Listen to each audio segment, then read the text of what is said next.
अस्सलाम वालेकुम की हाल है वीरो ठीक हो उम्मीद करते हैं सारे ठीक होंगे ਤੁਹਾਡੇ ਸਾਰਿਆਂ ਦਾ ਵੈਲਕਮ ਹੈ ਤੁਹਾਡੇ ਆਪਣੇ ਲਿਆਕਤ ਫਰੈਂਡ ਬਲੌਗ ਦੇ ਵਿੱਚ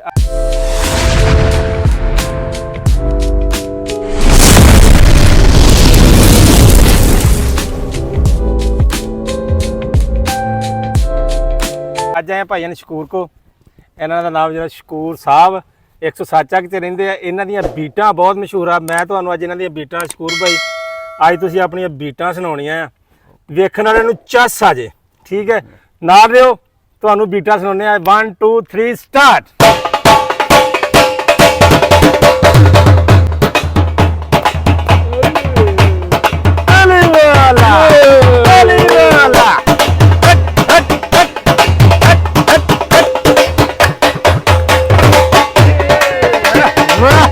क्या बात है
उम्मीद करते हैं तुहानू बीटां अच्छियां लगियां हल के बहुत सारिया बीटां इन्हां कोल हैगियां ने हले पूरियां नहीं सुनाइयां इन्हां ने सानू ठीक है ये मैनू पता है ते तुसीं भी जानदे हले बीटां किन्नियां ही पईयां